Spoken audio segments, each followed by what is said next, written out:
probably three areas within events that sort of I'm seeing at the moment. I've worked in kind of all sort of aspects of events, so client side, I'm now working agency side, and I also regulated events as a venue. Probably the main one, which the hospitality guys also touched on a bit, was experience. So people are coming to events now and really wanting an experience. You know, it's no longer about kind of coming and sitting in the audience and, you know, having death by PowerPoint or death by presentation. People actually really want to get involved. And there's sort of a lot of new technologies now that are letting audience members interact with events. So they can be tweeting in questions or answering questions live while the event's happening, and actually helping to develop the content that's being delivered at the event. Yeah, and also just in terms of sort of the food experience as well, and it goes to what the guys were saying about hospitality and people kind of having a lot more awareness about food within the event space. You know, the same thing happens there. People are wanting to come, they're wanting to kind of get involved with the food. I had an event recently where we had sort of ingredients that people could come and grab their own ingredients and then have a chef make something just for them. So it's that kind of self-service aspect, customization of food. So that sort of stuff is happening a lot. Another one is big data. So, you know, clients are really now after results for the event. So trying to kind of peg the money that they've spent on the event against results. So there's a lot of sort of work going into capturing data from attendees before the event, capturing data during the event, and then capturing data post-event. So data capture and mining is a big thing at the moment. It's only going to get bigger as sort of technology assists with that.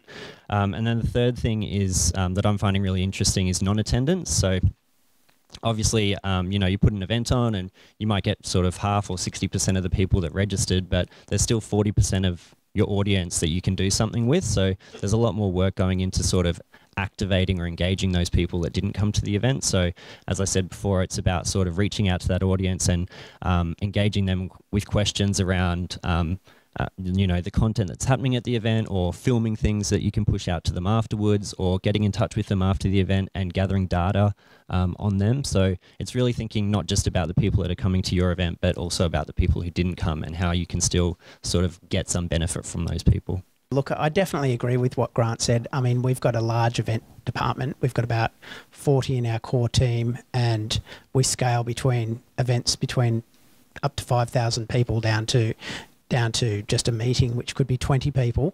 I think the common trend and the common thread is two things: food and experience. They definitely want more for their money. They definitely want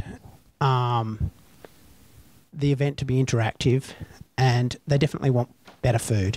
You know, the food is a big focus. With Merivale as well, our business is food is a common theme. I think, as Adam was saying before, the public are very aware of food. Everybody's much better educated. People know what they want. So we were just doing some stats the other day, and since 2012, our food side of our business has grown by 74%. And we currently have 2,200 staff and 53 venues, and we have 5 more to open this year, which is a huge amount. And every single venue is predominantly food focused, and it's all about accessibility, and it's all about getting more involved with the community. This just goes to what James said. The food is the one thing that they're just not prepared to compromise with. So, you know, while they're prepared to compromise with theming or maybe a cheaper venue, the food is just something that can't be touched. But just a couple of key things that sort of are happening in my space is probably there's a bit more of the event budget that's being spent on brand activation. So smaller scale activations where a brand can really be highlighted. And I think sort of the reason for that is just around sort of how consumers are operating with brands. So there's a lot more engagement on social media directly with brands and consumers. So it makes sense for a brand to be out there sort of engaging consumers directly and getting sort of those people to communicate about the experience they're having with the brand through their own channels. So I think I'm seeing probably a bit more of the traditional advertising spend going on a brand activation sort of model within the event space. And this is sort of nothing new, but just in terms of a sort of focus at the moment is like I said before, a lot of events are becoming about outcomes, and the extravagance that sort of was there for events before the global financial crisis is definitely not back. And there's definitely a sort of feeling at the moment where you want to be putting on a quality event, but you don't want to be seen as flashy. And just sort of in regards to that as well, there's a lot more sort of attention in the planning and preparation stages on sort of the outcomes and what the event will deliver, where those data points are, and when we're putting the event budget together, we're actually putting aside money to focus on the results. So it might be, filming the event and how it's going to be pushed out later, or, how social media is going to be used after the event. So it's sort of, more of that sort of outcome focus.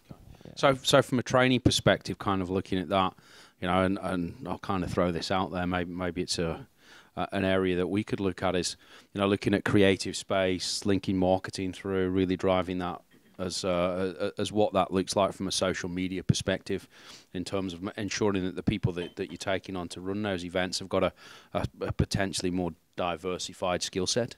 Yeah, I think think it's something you'd look for. Yeah, I think probably at the moment more sort of creative events are happening. So how people can kind of engage artists in events, or how they can put on experiences where people are actually interacting with different events, whether it be food or content. So really kind of that creative skill set's quite valued at the moment. And the technology piece that's kind of coming down the pipeline is going to be another big one as well, which is changing very rapidly. And probably in Australia, it's sort of not quite there yet, but there's a big wave of event technology that's kind of coming down the pipeline.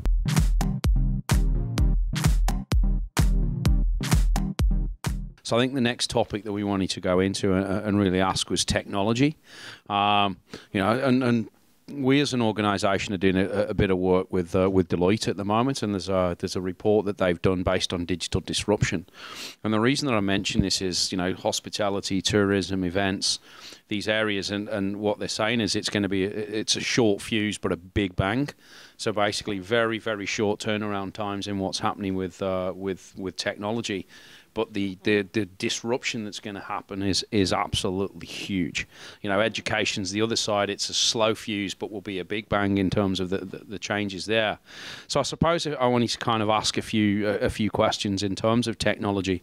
And I think one of the stats that I read not so long back is 57% of buying decisions are actually made before anybody is spoken to, which obviously links to the fact that the digital areas have really disrupted that. So I suppose I think the events industry, as I said earlier, if we maybe start with Grant this time, in terms of where you feel digital or technology has either revolutionized the industry and or changed the way that you've had to do business. So there's registration booking sites like Eventbrite. There's cloud-based planning software that you can buy as a subscription, so you're no longer buying big packages of software that you're hosting locally. You can go to a conference now, and if you've got a mobile phone and you've got the right application on it that the event's pushed out to you, they can track you all around the conference. They can see which stands you're going to. There's all that kind of RFID technology that's coming down the pipeline that people haven't really sort of unlocked yet. A lot of it coming from the US. I saw a application the other week where we've got 2 microphones here tonight, but with this application, if you guys had it on your phone, you could actually speak into your phone and your voice would come over the PA system. So now the people in the audience are now kind of being part of the event without having to have a microphone sort of dodging around and going through people and things like that. So there's like some crazy technology that's coming down the pipeline. Just a couple of examples from my recent experience. I did a conference for 700 farmers a couple of months ago, and it was an industry event, and we used an application called Poll Everywhere. And essentially a speaker would get up and start discussing a topic that was relevant, agribusiness, and we'd then put up a couple of questions up behind the speaker, and anyone with a mobile phone could text in their answer or how they felt about a particular subject, and that sort of data was polled throughout the day. And at the end of the day, we had a research guy pull together all of the kind of data from the people in the industry, and that went into a report about how the industry felt about particular topics. So people now at the conference are actually becoming part of the content that's being developed. And with Poll Everywhere as well, you know, the question was being asked, and someone was also tweeting the question to people externally, and then instantly being able to say what the responses were from the room. So you're starting a discussion offline as well. So that's kind of quite interesting. And then I did another event recently. It was a fundraising event, and we used a digital raffle service. So no longer raffle tickets. People actually entered using their mobile phone. So, you know, you were getting instant sort of responses on who's bidding on what and what raffle prizes are being won.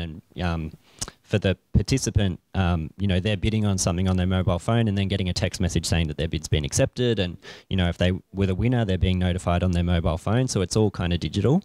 But as much as that's sort of really interesting, sort of it also increases the risk around events. So just in terms of those couple of examples, with the digital raffle, we were encouraging people to use the venue's Wi-Fi, which halfway through the event went down, so people couldn't actually participate. So you actually have to think through all of the things that could go wrong if the technology doesn't work, and then what are you going to do if that happens? So what's the sort of backup plan, which in our case was reverting back to a paper system. So there's still a little bit of work to be done.